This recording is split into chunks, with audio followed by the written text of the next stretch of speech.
Being a fan of science fiction television in the 1960s was a good time, especially in the UK. You had the serialized adventures of the Doctor fighting the evils of the universe with Doctor Who, and if you wanted something more intellectual and occasionally horrific, you had Out of the Unknown, both thanks to the BBC. Because of budgets and the show being made by the same company, you would often have shares of props, cast, and crew. Both Patrick Troughton and Anthony Ainley would appear in both shows, for example. In September and October of 1968, screened the second serial of the sixth season of Doctor Who, entitled The Mind Robber. To this day, it is well remembered from what was ultimately Patrick Troughton's final regular season of the show. It was intended to be a 4 episode serial, but was extended with an additional one glued on to the start when the preceding serial was shortened to 5 from 6. As a result of this, the story's episodes were often shorter than normal, with them ranging from 18 to 22 minutes long as opposed to the average 24 or 25. The new beginning episode was written by Derek Sherwin, uncredited, and at the start it features the Doctor making the decision to eject the Tardis out of reality after it develops faults being submerged in a volcanic spew thanks to the ending of the Dominators from the previous episode. Him, Zoe, and Jamie end up in a void-like zone, and the latter two are tempted out of the ship by images of their homelands. The episode concludes with a highly memorable cliffhanger, along with the confrontation of some robots. These automatons were 4 reused costumes from the finale of Out of the Unknown Series 2, The Prophet. In this source story, they were originally black in colour with identification numbers. Here they were modified with chest apparatuses added and were painted, commonly now being known as the White Robots. Following battles of nightmares becoming reality, the concluding episode of The Mind Robber was broadcasted on 12th of October 1968, and the finale displayed the Doctor hooked up to a machine in a literal war of minds and fantasy with the master of the land of fiction. At the end, we see the TARDIS prop before a modification to it was made in between filming of this and the following The Invasion. This occurred during the prop being borrowed for one of Out of the Unknown's own episodes. After a long period of deliberation and limbo, a new production team involving Alan Bromley and script editor Roger Parks announced that they were ready to work on a third series of the show in approximately September 1967. Sights were set on beginning recording for mid-1968 and transmission in early 1969. This delay happened in part because of the introduction of colour television and also because of show creator Irene Shubik leaving it. Despite herself now being gone, Irene ensured to have her hand in the scripts for Series 3, in turn leaving behind 19 scripts in various stages of development. A roster of 13 of these were settled upon, and 6 were made available to begin recording work on the 8th of January 1968, including the conclusive episode Get Off My Cloud.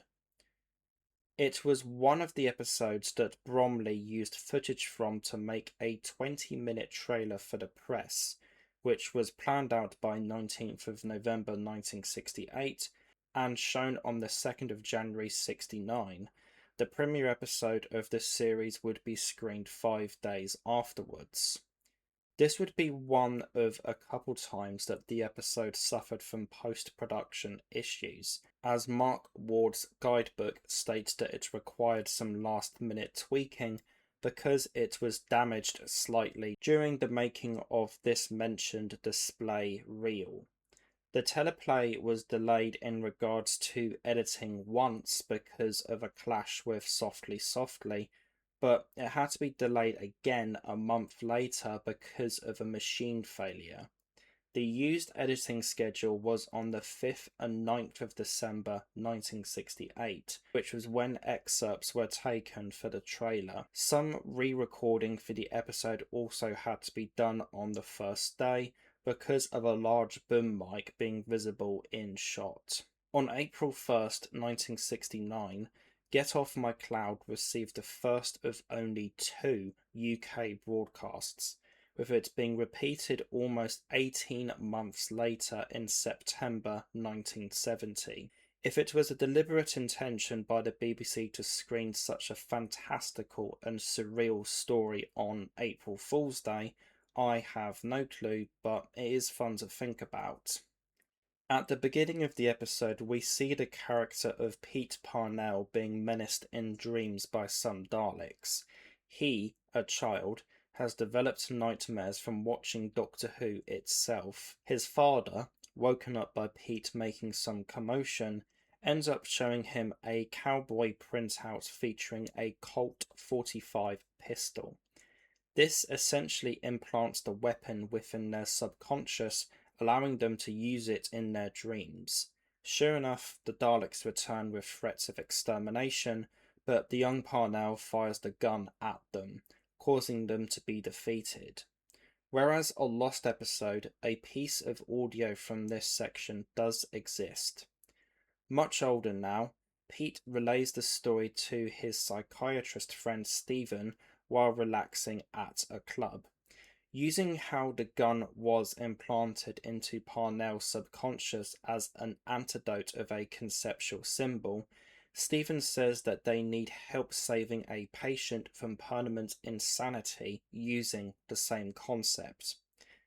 Pete is then hooked up with a brain machine to a coma-induced person by the name of Marsham Craswell. Explaining that the science fiction come science fantasy author stretched their mind to breaking point after an illness, Stevens says that they are now living in their own worlds, trapped in a universe of invention. Plunged into the science fiction fantasy landscapes of Craswell, Pete must work on bringing him back from complete mental collapse. The base story was originally titled Dreams Are Sacred by Peter Phillips.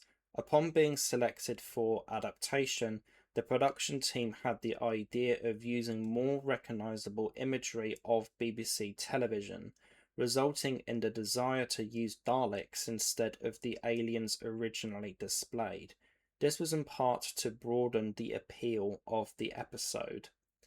Recently, there was extensive discussion in regards to copyright, Terry Nation, and the Daleks themselves, which surrounded the evil of the Daleks from 1967 and their creator attempting to launch their own show. With this in mind, the BBC had a backup plan of using the Cybermen instead, which thankfully wasn't needed. Within Dreams Are Sacred, there's a moment where a phone booth is manifested to call for assistance within the dream world. The Doctor Who overlaps continued, and it was here that the Tardis prop was used, although it was then permanently modified so there was an actual telephone accessible through the door panel for the scene in Get Off My Cloud, not to mention a handle on the exterior panel. An audio clip for this, as well as one for when the Daleks are mentioned again later, also exist. With a budget of around £10,000, this incredibly elaborate production was undertaken. According to the Bank of England's inflation calculator, this would be almost £155,000 as of February 2026. Rehearsals took place in Fulham House between the 16th and 20th of August 1968, with the main studio recordings taking place in Studio TC8 on the 28th and 30th. Some other tapings for parts of the episode were also done at various dates earlier in the month. This included Pete and Stephen taking a taxi, the former meeting the police officer when they were called with the Tardis, some moments between the hospitalized Craswell and nurses, and scenes of the Daleks. Filming locations included Putney swimming baths and Stage 2 at Ealing. 5 custom science fiction paperback covers were made to showcase works by Marshall Craswell, featuring his actor Peter Jeffrey in a gladiator suit on the front cover. It could be safe to assume that this is the same bodywear as seen in some existent photographs. A construction of sawdust, dry ice, and hessian for what is referred to as the Pit of the Beast was provided in addition to animated dragons, thanks to the puppet theatre. Whilst trapped in the former, a caption card provided the POV of actors looking at 4 suns. Going by an audience report documented in Mark Ward's book, it would appear that the episode had a mixed reception on broadcast, as some didn't take well to the comedic approach of science fiction the story did, with the combination of humour and monsters seen as awkward. Despite this, the interaction of fantasy and reality was well maintained according to some, with particular praise given to production values and acting. It is likely that the Pit of the Beast featured an animation of a quote-unquote great spider that was subject to particular praise according to the report. The original author, Peter Phillips, commended the production, having seen it on original transmission, writing to Alan Bromley. They praised scriptwriter David Climie for the transference of Americanization to a British set equivalent in particular. The set work by Raymond Cusick also provided a highlight for him. In February of 2008, a poster on the Missing Episodes board said that they were able to get into contact with someone who had seen the episode in black and white back in the day. One bit of remembered detail here that I have not mentioned is that the spider was killed in the same way that the Daleks were defeated, using the subconsciously implanted gun. From 2003 to 2018, 3 reviews by people who saw the episode have appeared on the IMDb page for it. The newest one corroborates with the spider being killed with the same gun idea and says that Peter and Craswell clashed all the time, using their imagination to challenge each other with various scenarios of fantasy. The other 2 both detail the same taxi scene as featured in the episode, one quoting a part of a character interaction during it. Pete: "We must try to reach the sorceress's castle, but it's 1,000 miles through the burning sands." Stephen: 1,000 miles? Blow that. Taxi! Taxi: "Where you want to go, mate?" Stephen: "Sorceress's castle, please." Taxi: "Fraw! 1,000 miles, mate. Big fare. You got the money?" Stephen: "Sure." Taxi: "Okay, mate, hop in." The other reviewer here points out their liking for Pete Parnell to be a level-headed, not able to be fooled and blunt northerner during the recollection of the just quoted interaction. Overlapping the 2 now, the driver was told to go to hell when the fare was due, which was reportedly achieved by the cab sinking into the sand of the desert.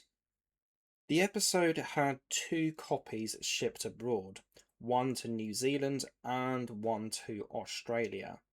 Series 3 was sold to both countries as an 11-episode package because of contracts excluding the 2 Isaac Asimov adaptations. From my research in writing a 2+ hour documentary on the restoration of the show, I've been able to find out that New Zealand acted as a nexus point for further distribution of episodes to other countries. This in turn led to a determination that Immortality Incorporated, or Immortality Inc., The Last Lonely Man and Beachhead were most likely shipped to Yugoslavia from here because their titles were not among 8 listed as having an undeterminable fate in the archives of New Zealand. This may seem quite cut and dry. However, a forum member states that they found an episode of Armchair Theatre within a Get Off My Cloud can at a television archive located at Pinewood in 1990. The can's label pertaining to New Zealand television.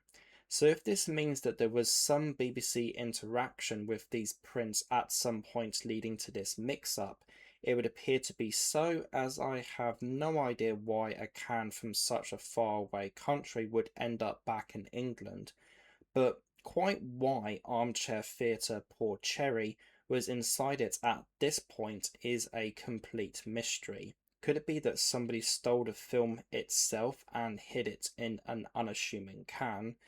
To make this all a bit stranger, I'm pretty sure Armchair Theatre Poor Cherry was actually a lost episode at the time also.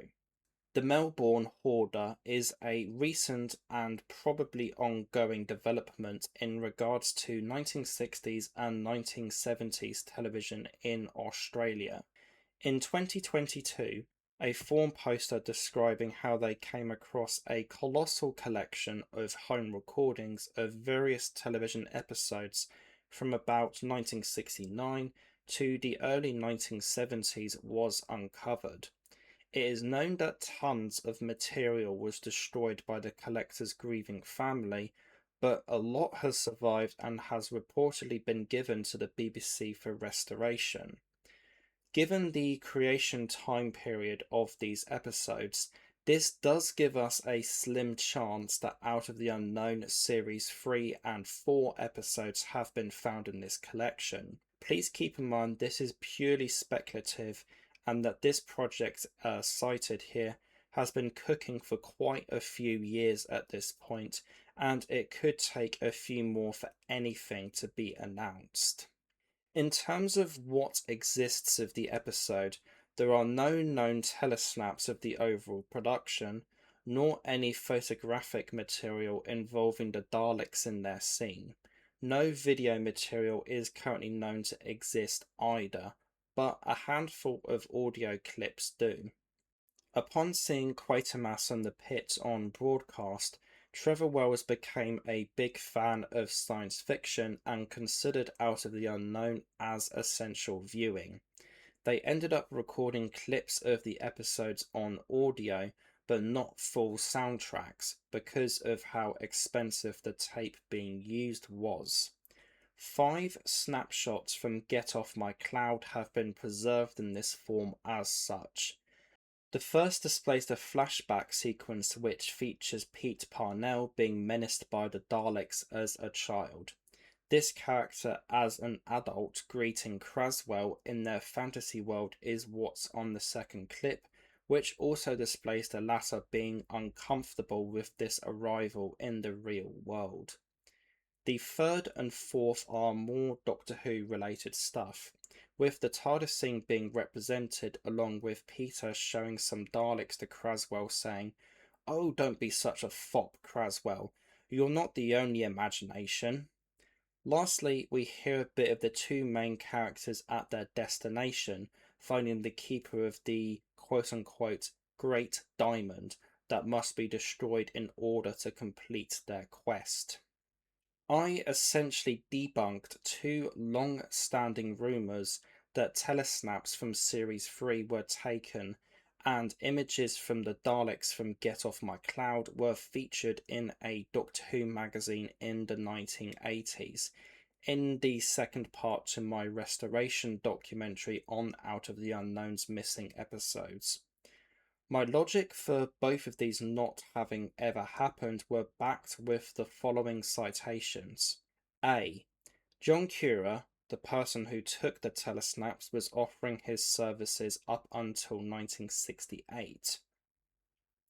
B. He would ultimately die of cancer just 20 days after Get Off My Cloud was broadcasted, in turn being an extremely sick person. C. If images of the Daleks in the episode were displayed in a Doctor Who magazine in the 1980s, this is definitely something that I don't think would become lost media and would be documented by fans of the show and preserved. And D, the BBC likely didn't want the Daleks photographed for the episode in the first place in order to keep them a surprise. Although the argument could be made that if the BBC were trying to broaden the appeal of the episode with them, why weren't the pepper pots featured in promo material? Pieces of lost media have legacies behind them. The stories of what they were like to watch and how they were made.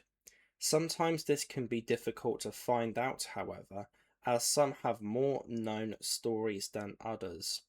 Out of the Unknown and Doctor Who are two extensively detailed examples of these and boast many of these kinds of stories. Get Off My Cloud is no doubt the most famous of the lost productions of the former because of how it crossed over with the other and the fact that the Daleks were featured in it. With the recovery of The Nightmare Begins and Devil's Planet, we saw what was actually made in a challenge to our imagined realities of these episodes. We saw the lead up to Kurt's demise and a beautiful moment of Katarina's. Things we would not have known about unless the episodes were found. Perhaps one day Get Off My Cloud will also provide such a challenge for us and will educate us on how it was. Were Dalek toys used in the nightmare sequence as suggested? How were the main two characters like in terms of their visual mannerisms and their general character chemistry? And what did the Daleks look like in their first and only colour TV drama production of the 1960s? Unlikely as this may be, I hope this episode is found and these questions and more can be answered.